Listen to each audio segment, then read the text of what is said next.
ਇਸ ਵੇਲੇ ਅਸੀਂ ਦਿੱਲੀ ਦੇ ਵਿਖੇ ਸਿੰਧੂ ਬਾਰਡਰ ਦੇ ਉੱਤੇ ਖੜੇ ਹਾਂ।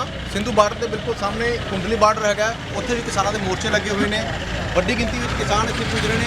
ਵੱਖ-ਵੱਖ ਸਟੇਟਾਂ ਤੋਂ ਕਿਸਾਨ ਇੱਥੇ ਆ ਰਹੇ ਨੇ। ਹੁਣ ਇੱਕ ਭਾਰਤ ਦਾ ਅੰਦੋਲਨ ਬਣ ਚੁੱਕਿਆ ਹੈ ਤੇ ਸੁਪਰੀਮ ਕੋਰਟ ਤੋਂ ਜਿਹੜੇ ਐਡਵੋਕੇਟ ਹੈਗੇ ਨੇ ਵਰਿੰਦਰ ਜੀ, ਉਹ ਵੀ ਇੱਥੇ ਪੁੱਜੇ ਹੋਏ ਨੇ। ਉਹਨਾਂ ਨਾਲ ਵੀ ਗੱਲਬਾਤ ਕਰਾਂਗੇ ਕਿ ਉਹ ਕਿਸ ਤਰ੍ਹਾਂ ਦੇ ਕਿਸਾਨੀ ਅੰਦੋਲਨ ਦੀ ਹਮਾਇਤ ਕਰਦੇ ਨੇ। ਵਰਿੰਦਰ ਸਿੰਘ, ਮੈਂ ਤੁਹਾਡੇ ਤੋਂ ਜਾਣਨਾ ਚਾਹੁੰਦਾ, ਕਿਉਂਕਿ ਤੁਸੀਂ ਐਡਵੋਕੇਟ ਹੈਗੇ ਹੋ, ਲੋਕਾਂ ਦੇ ਹੱਕਾਂ ਲਈ ਤੁਸੀਂ ਲੜਦੇ ਰਹਿੰਦੇ ਹੋ, ਤੇ ਅੱਜ ਕਿਸਾਨ ਜੋ ਅੰਦੋਲਨ ਕਰ ਰਹੇ ਨੇ, ਸੜਕਾਂ ਦੇ ਉੱਪਰ ਆਏ ਹੋਏ ਨੇ, ਵੱਖ-ਵੱਖ ਸਟੇਟਾਂ ਤੋਂ, ਬਹੁਤ ਸਾਰੇ ਸਟੇਟਾਂ ਤੋਂ ਕਿਸਾਨ ਇੱਥੇ ਆਏ ਹੋਏ ਨੇ। ਤੁਸੀਂ ਇਸ ਅੰਦੋਲਨ ਨੂੰ ਕਿਸ ਨਜ਼ਰੀਏ ਨਾਲ ਦੇਖਦੇ ਹੋ कि वाकई मोदी सरकार किसानों के नाल गलत कर रही है? देखिए, ये किसान, मैं किसान का बेटा हूँ, खुद एडवोकेट भी हूँ, इन बिलों के बारे में भी अच्छी तरह समझता हूँ और ख़ुद खेती भी करता हूँ अपने जब गाँव गया। ये ऐतिहासिक आंदोलन है।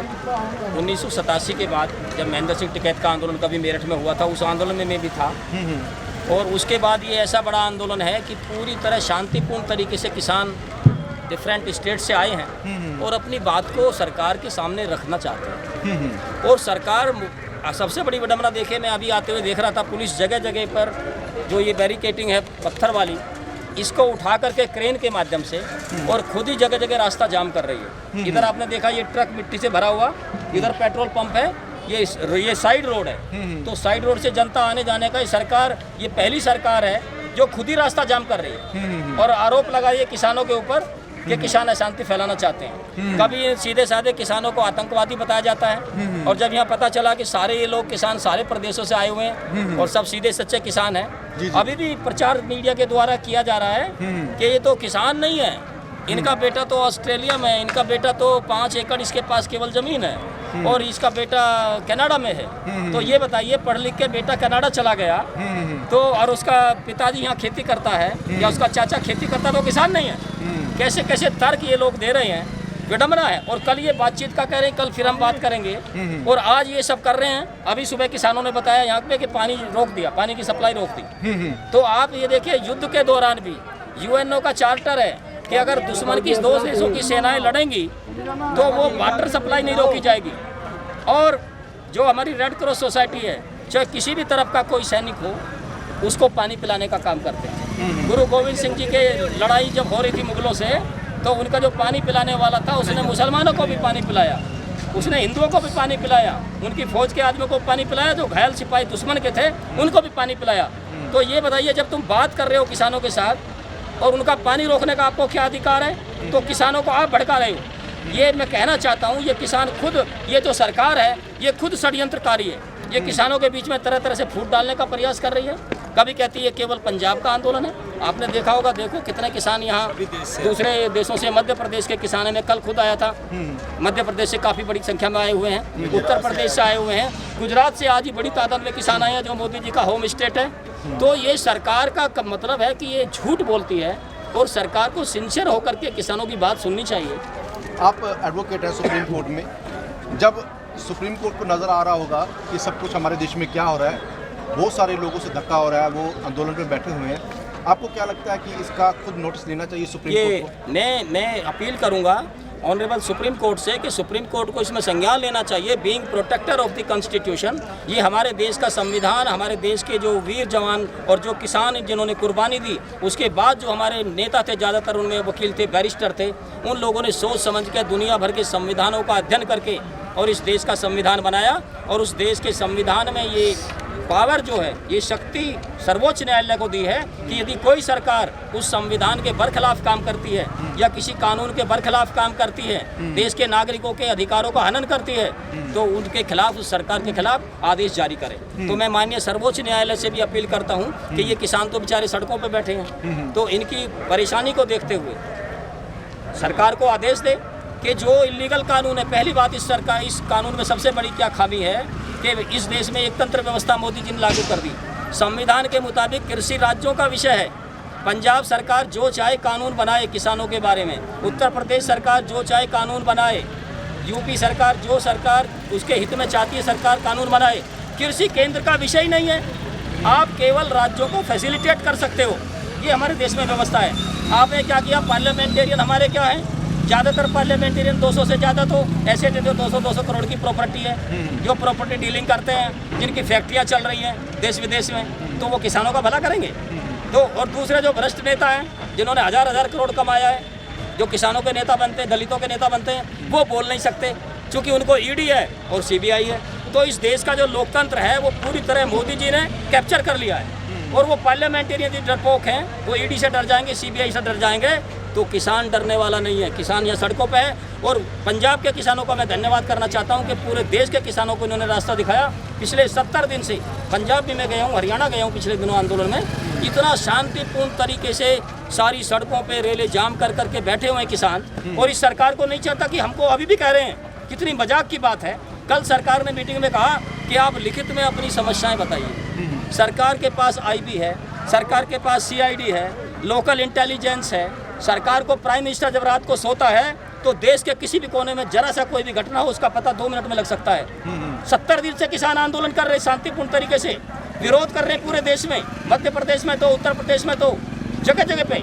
आपको अभी तक यही पता नहीं चला कि समस्याओं की, किसानों की समस्याएं क्या हैं। इसका मतलब है कि सरकार लगातार गुमराह कर रही है इस देश की जनता को भी, जो केवल टीवी देखते हैं, जो केवल जो है समाचार पत्र देखते हैं, जो केवल ऊपरी बातें सुनते हैं। सरकारी मुलाजिमों को भी गुमराह कर रही है और सारे देश को गुमराह कर रही है। कभी कहती है तो हमें तो पता ही नहीं है किसानों की अभी समस्या इनकी क्या है, और आप किसानों की सुनने के बजाय अपनी मन की बात।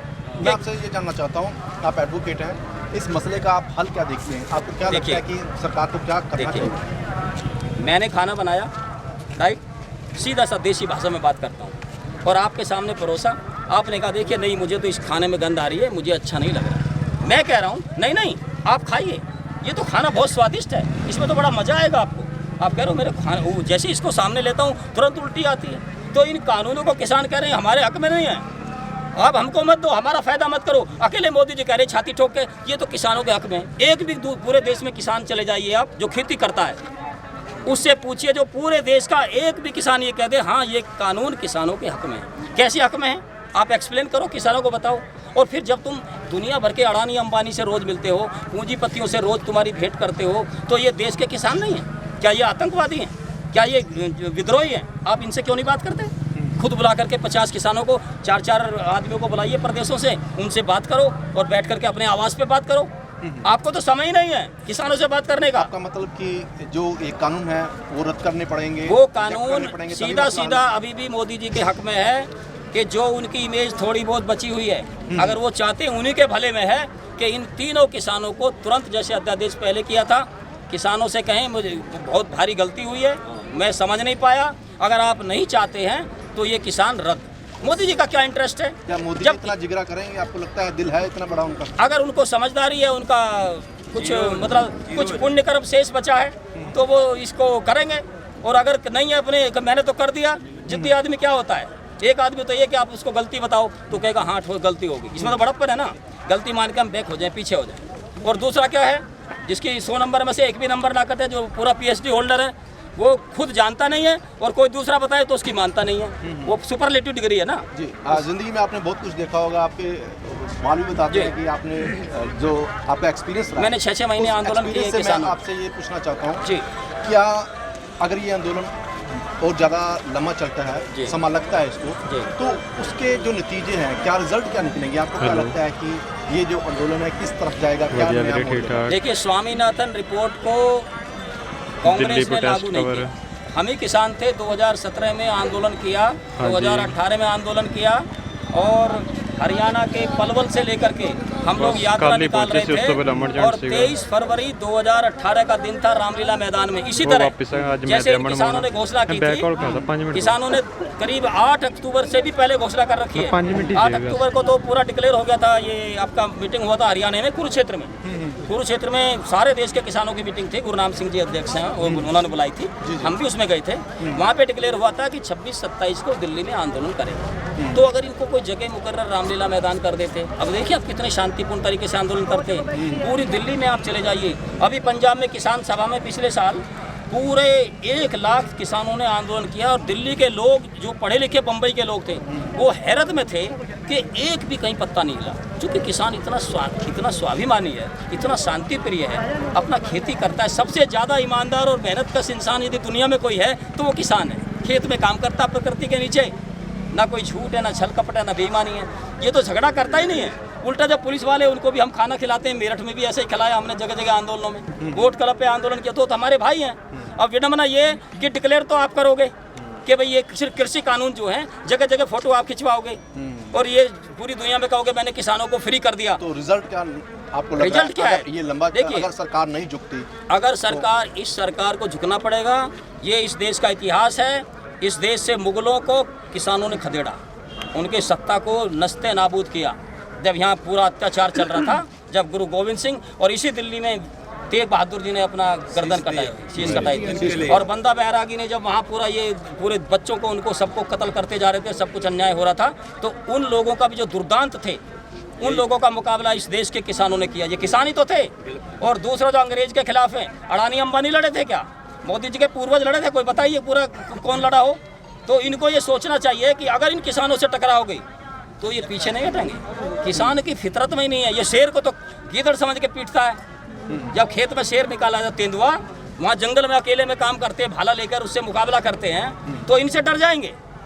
किसान नहीं डरेगा बिल्कुल भी। और किसान की जायज मांग है, इसलिए सरकार को चाहिए, एक देश के तुम प्रधानमंत्री हो, जिम्मेदारी के साथ आपको एहसास होना चाहिए और झूठ बोलना बंद करके आप जो शास्त्र मीडिया के माध्यम से आप ये सब मैनेज कर लोगे। मीडिया के माध्यम से वो नेता मैनेज हो सकते हैं, शहरी जनता मैनेज हो सकती है, कुछ लोग पढ़े लिखे, लेकिन ये किसान नहीं हो सकता। किसान को मोदी जी समझाए ना क्या दिक्कत है। जो खेती करने वाले किसान हैं उनके साथ मोदी जी बैठ जाएं। कितना टाइम है उनके पास? जब बनारस में जाके आप उस पर डबल टैकर पे बैठ के घंटों जो है आप दीपोत्सव मना रहे हो हैं, और तुम्हारे देवता जो है देवता धरती पे उतरेंगे, आप वो ऊपर के देवता धरती पे उतरते देखे किसी ने कभी? पूरा पाखंड।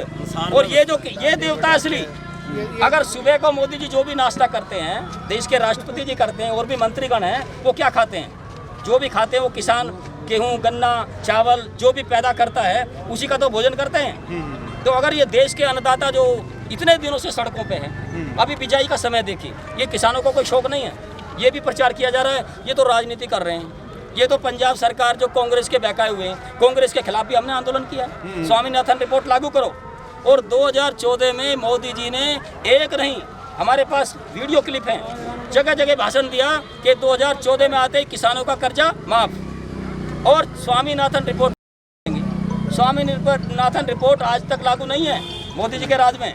तो आप अपने प्रधानमंत्री, एक देश का जिम्मेदार आदमी होता है, आप जो कहते हो कम से कम उसका तो पालन करो। जनता में जगहसाई हो रही है। उल्टा हमारे एक संगठन है पंजाब का, उन्होंने सुप्रीम कोर्ट में रिट डाल दी कि स्वामीनाथन रिपोर्ट लागू करें, ये इनका मैनिफेस्टो बीजेपी का। पता है आपको? ये भी इस देश की विडंबना है कि वायदा करता है प्रधानमंत्री का दावेदार, और वहाँ पे जॉइंट सेक्रेटरी एग्रीकल्चर मिनिस्ट्री का एक एफिडेविट लगा दिया, मेरे पास नहीं है, फाइल में रखा हुआ है। एफिडेविट में कहते हैं कि हम स्वामीनाथन रिपोर्ट को लागू नहीं कर सकते। जब लागू नहीं कर सकते तो आपने कहा क्यों था? नहीं, फिर सुप्रीम कोर्ट की जिम्मेवारी नहीं बनती थी कि प्रधानमंत्री को बुलाओ कि वो उनसे जवाब लेंगे? वो हमारे देश का नियम, ये कानून है कि सुप्रीम कोर्ट सेक्रेटरी को ऑर्डर करता है, सेक्रेटरी पार्टी बनता है, प्राइम मिनिस्टर पार्टी नहीं बनता है। नहीं, ये बनाना चाहिए, आपको लगता है? बनाना चाहिए। देश का ऐसा कानून होना चाहिए। अगर होना चाहिए, जो प्रधानमंत्री उम्मीदवार अगर जो लोगों से वादे करता है, सुप्रीम कोर्ट उसको कटहरे में खड़ा करे। कंटेम्प्ट पिटीशन में मैंने दिल्ली हाई कोर्ट में दिल्ली के एलजी को पार्टी बनाया, वहाँ पे ऑब्जेक्शन लगा, मैं नहीं, पार्टी एलजी के अंडर में पुलिस है, पुलिस कमिश्नर है, पुलिस ने ऑर्डर नहीं कंप्लाई किया था हाई कोर्ट का, हमने बनाया पार्टी, लेकिन कानूनन नहीं है। आप किसी राज्य के गवर्नर को, किसी मुख्यमंत्री को पार्टी नहीं बना सकते। क्या बना बनाया? आपने वायदा क्यों किया था? जगह जगह भाषण तो आपने किया ना, आपको वोट दिया ना जनता ने। तो फिर जॉइंट सेक्रेटरी जाके कहता है सरकार इसको लागू नहीं कर सकती। ये कितना, ये सफेद झूठ है। इसका मतलब तुम्हारी मंशा ही नहीं है। और अभी भी आप देखिए एमएसपी है, अभी पूरे पंजाब में आप जाइए, हरियाणा में जाइए, एटा जिले में जाइए, ये आपका यूपी का एटा डिस्ट्रिक्ट है, उसके बाद में फर्रुखाबाद है, सारी सब जगह हम जाते हैं, किसानों से संपर्क है। जो मक्का का भाव 1865 रुपया है, 850-900 रुपये मक्का बिक रही है। पंजाब के अंदर आपने धान का जो भाव है 1000 रुपये कम बिक रहा है। जो आलू का भाव है अभी 3 महीने पहले आप देखिए नासिक में, आपने औरंगाबाद में, महाराष्ट्र में, सड़कों पे थी वो, जुलाई में और अगस्त में सड़कों पे फेंक के चले गए प्याज। 2 रुपये किलो खरीदने वाला नहीं था किसान। ट्रैक्टर ट्रॉली ऐसी जो बेचारे भाड़ा करके लाए थे, वो भाड़ा भी जेब से दिया, वहीं उड़ाल के चले गए। जी जी। और आज वो दिल्ली में जाइए 80 रुपये की अभी बिक रही थी पिछले सप्ताह तक। आम आदमी पार्टी यहाँ पर दिल्ली में उनकी सरकार है। एक तरफ वो किसानों के आंदोलन की हमायत कर रही है आम आदमी पार्टी, और दूसरी तरफ इन 3 खेती कानूनों में से एक कानून आज उन्होंने नोटिफाई भी कर दिया है आम आदमी पार्टी ने। तो ये कैसा जो पोलिटिकली पार्टी है, एक तरफ किसानों के साथ खड़ी है और दूसरी तरफ इन कानूनों को लागू कर रही है।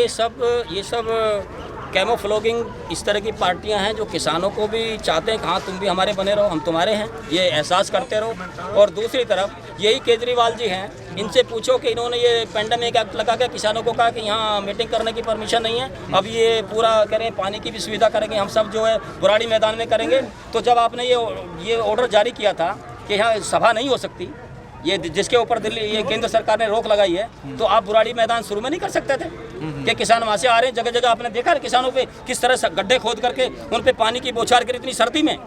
ये लोग सर्दी में वहाँ हीटर चला कर अपने एयर कंडीशन कमरों में जरा एक बौछार लगा के देखो ना, मोदी के खिलाफ, केजरीवाल के खिलाफ, होम मिनिस्टर के खिलाफ, जरा फुआरा दो ना इनके हाथ में किसानों के में। जब उनकी हालत देखो, वहाँ बैठे हुए आदेश कर दिया, किसान के बेटे वो लगा दिए, ये पुलिस वाले, ये विडम्बना इस देश की। शुक्रिया हमदर्द टीवी से बात करने के लिए आपका। बहुत सारी गल्लां क्लियर हुई ने। और एक चीज मैं और क्लियर करना चाहता हूँ लास्ट, बीजेपी के प्रवक्ता ने परसों डिबेट के अंदर, कौन सा चैनल था, न्यूज़ 24, मैं उसका चैनल का नाम भी बता रहा हूँ, मैं सुन रहा था उसको शाम रात के समय, उसने कहा, किसी प्रवक्ता ने पूछा वहाँ के जो टीवी का एंकर था कि आप इसको जब 2011 में, हाँ 2011 में मोदी जी ने जब चीफ मिनिस्टर थे तो कंज्यूमर्स अफेयर्स कमेटी की मीटिंग में ये कहा कि एमएसपी को कानूनी दर्जा दिया जाना चाहिए। As a chief minister he demanded for regularisation and legalisation of MSP, यानी कि मिनिमम सपोर्ट प्राइस को कानूनी दर्जा दिया जाए। और आज क्यों नहीं दे रहे? आज नहीं दे रहे।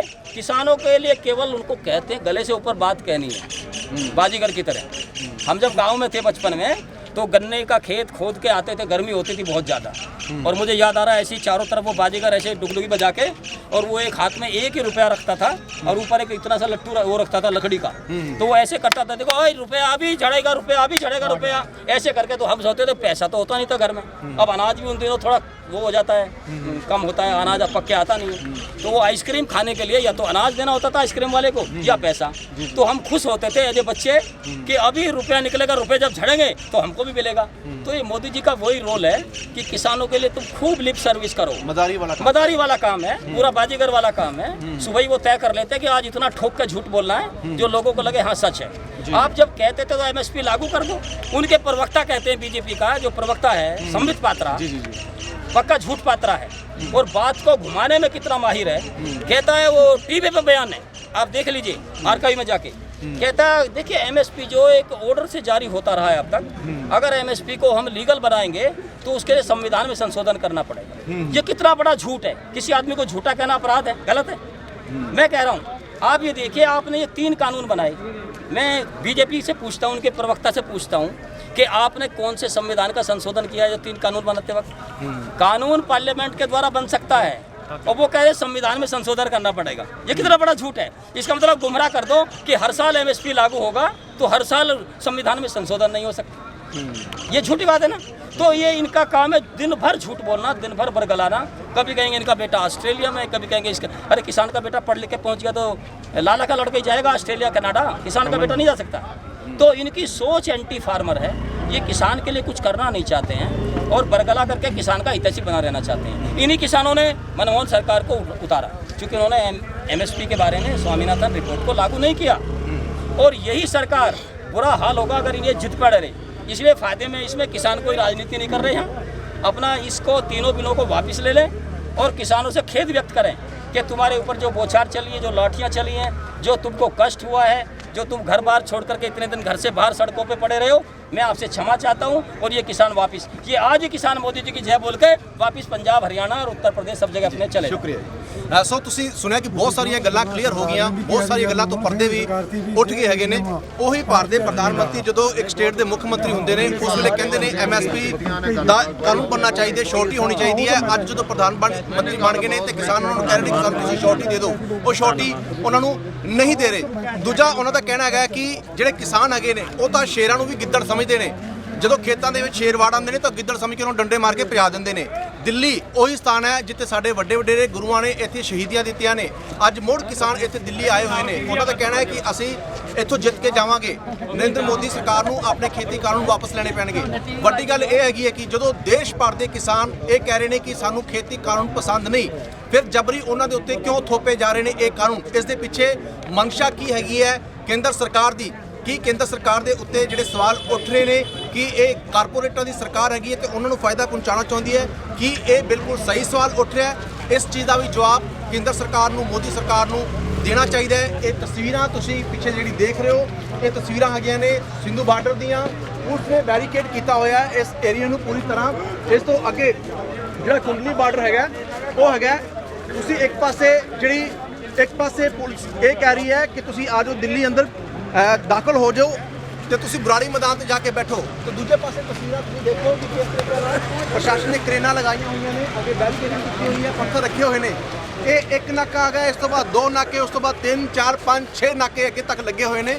ਕਹਿਣ ਦਾ ਮਤਲਬ ਕਿ ਅੱਗੇ ਟਰੱਕ ਵੀ ਖੜੇ ਕੀਤੇ ਹੋਏ ਨੇ, ਉਹਨਾਂ ਦੇ ਵਿੱਚ ਵੱਡੇ ਵੱਡੇ ਪੱਥਰ, ਮਿੱਟੀ ਵੀ ਉਹਨਾਂ ਦੇ ਵਿੱਚ ਪਾਈ ਹੋਈ ਹੈ ਤਾਂ ਜੋ ਜਿਹੜੇ ਲੋਕ ਨੇ ਅੱਗੇ ਨਾ ਲੰਘ ਸਕਣ। ਦੂਜੇ ਪਾਸੇ ਵਾਰ-ਵਾਰ ਖਬਰਾਂ ਇਹ ਆਉਂਦੀਆਂ ਨੇ ਕਿ ਕਿਸਾਨ ਦਿੱਲੀ ਆ ਕੇ ਅੱਗੇ ਬਰਾੜੀ ਮੈਦਾਨ ਦੇ ਵਿੱਚ ਜਾ ਕੇ ਬੈਠਣ।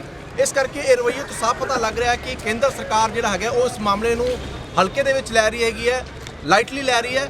ਪਰ ਆਮ ਤੌਰ ਤੇ ਇਹ ਵੀ ਮੰਨਿਆ ਜਾ ਰਿਹਾ ਹੈ ਜੇ ਸਰਕਾਰ ਇਸੇ ਤਰ੍ਹਾਂ ਹੀ ਇਸ ਮਾਮਲੇ ਨੂੰ ਹਲਕੇ ਵਿੱਚ ਲੈਂਦੀ ਰਹੀ, ਲਾਈਟਲੀ ਲੈਂਦੀ ਰਹੀ, ਤਾਂ ਪਹਿਲਾਂ ਵੀ ਇਸੇ ਤਖਤੇ ਪਲਟੇ ਦੇ ਆਏ ਨੇ ਕਿਸਾਨੀ ਮੁੱਦੇ ਉੱਤੇ।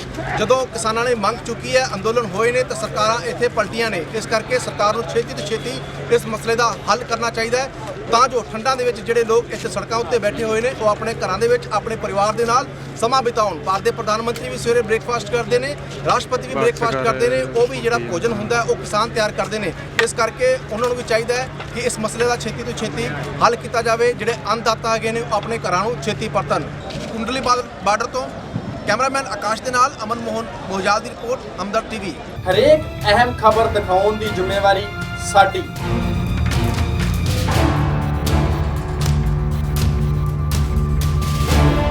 ਪ੍ਰੋਗਰਾਮ ਸੁਣ ਲੈ ਸਰਕਾਰੀ, ਟੋਰਾਂਟੋ ਦੇ ਸਮੇਂ ਮੁਤਾਬਕ ਰਾਤ 9 ਤੋਂ 10 ਵਜੇ ਤੱਕ। ਭਾਰਤੀ ਸਮੇਂ ਮੁਤਾਬਕ ਮੰਗਲਵਾਰ ਤੋਂ ਲੈ ਕੇ ਸ਼ਨੀਵਾਰ ਤੱਕ ਸਵੇਰੇ 7:30 ਤੋਂ 8:30। ਦੇਖਣਾ ਨਾ ਭੁੱਲਣਾ ਪ੍ਰੋਗਰਾਮ ਸੁਣ ਲੈ ਸਰਕਾਰੀ।